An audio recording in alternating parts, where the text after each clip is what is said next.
আসসালামু আলাইকুম সুপ্রিয় দর্শক বন্ধুরা, আশা করছি আপনারা যে যেখান থেকে আমার ভিডিওটি দেখতেছেন নিশ্চয়ই অনেক ভালো আছেন। তো বরাবরের মতন আজকে নতুন আরেকটি ভিডিও নিয়ে আপনাদের মাঝে চলে আসলাম। বন্ধুরা, আজকে কোনো রান্নাবান্না আপনাদেরকে আমি দেখাবো না, আজকে অন্য কিছু শেয়ার করতে চলেছি আপনাদের সাথে। তো পুরো ভিডিও জুড়ে আমার সাথেই থাকুন। দেখতে দেখতে কোনো না কোনো জায়গায় যদি ভালো লেগে যায় তাহলে ছোট্ট করে একটি লাইক দিয়ে দিবেন। এই তো আজকে সকালটা শুরু আমার এই নাস্তা দিয়ে। এখানে আছে কলা, তারপর হচ্ছে আপেল, চিয়া সিড, ওটস, হচ্ছে দুধ। হেলদি একটা খাবার খেয়ে নেব এখন, মিক্স করে নিতেছি। আমার কাছে এই নাস্তাটা খুবই হেলদি মনে হয় আর শরীরে শক্তি ফিরে পাই এই নাস্তাটা করলে। আপনারাও বাসায় ট্রাই করবেন, খাবেন। ওটস শরীরের জন্য অনেক উপকার আর চিয়া সিড তো আরও বেশি উপকার। তো এই তো সকালের নাস্তাটা আমি করে নিলাম বন্ধুরা। এখন চলে যাব ছাদ বাগানে, আপনাদের সাথে কিছু শেয়ার করব। বললাম না, ছাদ বাগানে সব কিছুই শেয়ার করছি। বাগান করতে কার না ভালো লাগে, বিশেষ করে সবজি ও ফুল বাগান করতে সবাই ভালোবাসে। বাড়ির পাশে ছোট জায়গায় নিজের শখ পূরণের জন্য অনেক সবজি চারা বা ফুলের চারা রোপণ করে। আর যাই বলুন, নিজের হাতে লাগানো গাছের সবজি বা ফুল দেখতে চোখ জুড়িয়ে যায়। নিজের হাতে রোপণ করা গাছের সবজি খেতে এর মজাই আলাদা। এই তো শীতকাল শেষ হয়ে যাচ্ছে বা শুরু হবে, এখন অনেক হরেক রকমের সবজি গাছ রোপণ করবে নিজের ঘরের পাশে খালি জায়গায়। আর যদি খালি জায়গা না থাকে তাহলে বাসার ছাদে সবজি বা ফুল করবে। বন্ধুরা, আমার সবজি বাগানের প্রতি একটা দুর্বলতা কাজ করে, তাই বাড়ির পাশে জায়গা না থাকায় আমি আমাদের বাড়ির ছাদ বাগানে সবজি বাগান করার উদ্যোগ নিয়েছি।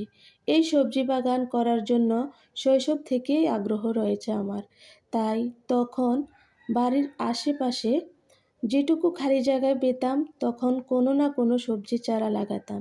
সারা বছর কিন্তু করা হতো না, শুধু শীতকালে বেশি করা হতো, কারণ তখন চারিদিকে বর্ষার পানি কমতে থাকে, তখন সবজি গাছ লাগাতাম। আমার এই অভ্যাসটা আমি আমার বাবার কাছ থেকে শিখা। আমি শৈশবে দেখতাম আমার বাবা বাড়ির আশেপাশে বা জমিতে সবজি গাছ লাগাতো, খুবই ভালো লাগতো। তখনকার সবজির মজাই আলাদা ছিল। কোনো রাসায়নিক সার ব্যবহার করা হতো না, গোবর অথবা জৈব সার ব্যবহার করা হতো। তাই এর সবজির স্বাদে টেস্ট আলাদা ছিল। একটা আইডিয়া হয়ে গেছে কিভাবে চারা লাগাতে হয়। তখন থেকে ছোটোখাটো সবজি বাগান করার ইচ্ছা জাগে আমার মনে।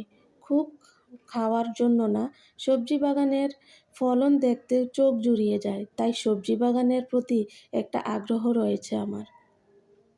আর এখানে দেখুন আমার খরগোশ ছানাটা কোথায় বসে আছে।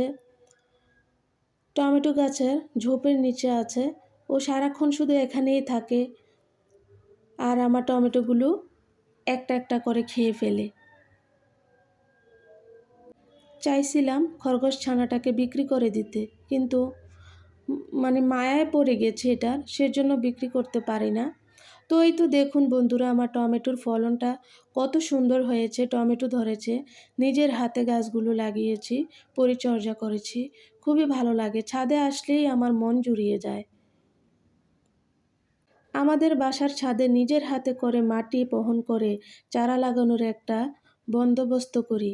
এই মাটির সাথে আরও দিয়েছি গোবর, সার ও ছাই।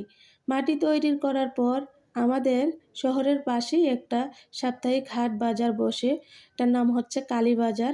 ওখান থেকে 3টা বেগুনের চারা নিয়ে আসি। তো এই চারাগুলো রোপণ করেছিলাম, মাশাল্লাহ দেখুন আজকে কত বেগুন ধরেছে, দেখে মন শান্তি হয়ে গেছে, খাওয়া লাগবে না আর। বন্ধুরা, আপনার বাসার ছাদের উপরে আপনি সুন্দর করে কিছু প্রয়োজনীয় গাছ লাগিয়ে রাখতে পারেন, খুবই ভালো লাগবে। আপনি বাসার ছাদের উপরের মাটি এবং গোবর সার এবং ছাই দিয়ে এবং আপনাদের ওখানে যদি বেলে থাকে তাও মিক্স করে দিতে পারবেন। তো এখন হচ্ছে বিকেলবেলা, তো চলে এলাম আমাদের বাসার পাশে আছে বাংলাদেশ পল্লী উন্নয়ন একাডেমি বার্ড, সেখানে চলে আসলাম। এখানের পরিবেশটা খুবই সুন্দর আর ফুলগুলি তো আরও সুন্দর, নজর কাড়া। আমার বন্ধু যারা আছেন তারা চাইলে এখানে এসে ঘুরে যেতে পারেন। অনেক সুন্দর নজর কাড়া পরিবেশ এখানে। ফুলগুলো দেখুন কত সুন্দর করে সেজে আছে, আর অনেক পর্যটক আসে অনেক জায়গা থেকে, যারা প্রশিক্ষণ মানে ট্রেনিংয়ে আসে তারা হচ্ছে এই হোস্টেলগুলোতে থাকে। কত সুন্দর একটা পরিবেশ, দেখে মন জুড়িয়ে গেছে। ফুলকে ভালোবাসে না এমন মানুষ পৃথিবীতে কমই আছে। আমি তো ফুলকে অনেক ভালোবাসি। আজকের ভিডিওটি যদি আপনাদের কাছে ভালো লেগে থাকে, প্লিজ আমার সম্পূর্ণ ভিডিওটি কন্টিনিউ করবেন, আর চাইলে সাবস্ক্রাইব করে রাখতে পারেন। এতে করে আমি নতুন ভিডিও ছাড়া মাত্রই আপনাদের কাছে নোটিফিকেশন চলে যাবে। ফুলেরা প্রকৃতির ভাষা, তাদের সৌন্দর্য এবং গন্ধে মুগ্ধ হয় হৃদয়। প্রতিটি ফুলের পাপড়িতে লুকিয়ে থাকে অজানা ভালোবাসার গল্প। ফুলের কোমলতা এবং সৌন্দর্য আমাদের মন শান্তি এনে দেয়। বন্ধুরা, আমি ওই পাশটাতে যাচ্ছি, দেখুন ওইখানেও কত সুন্দর ফুল। ফুলের নীরব ভাষায় হৃদয়ের কথা বলে। ফুলের রঙে রঙিন হয়ে উঠুক জীবনের প্রতিটি মুহূর্ত। ফুলেরা আমাদের মনের আনন্দ অনেক গুণ বাড়িয়ে দেয়। প্রকৃতির সবচেয়ে সুন্দর সৃষ্টি হলো ফুল। ফুলের সৌন্দর্য এবং কোমলতা আমাদের জীবনের মধুরতা আনে। ফুলের গন্ধে মুগ্ধ হয়ে যায় মন। ফুলেরা আমাদের জীবনের প্রতিটি মুহূর্তকে সুন্দর করে তোলে। ফুলের পাপড়িতে থাকে প্রকৃতির মাধুর্য। আজকের মতো এখানেই বিদায় নিলাম। আল্লাহ হাফেজ।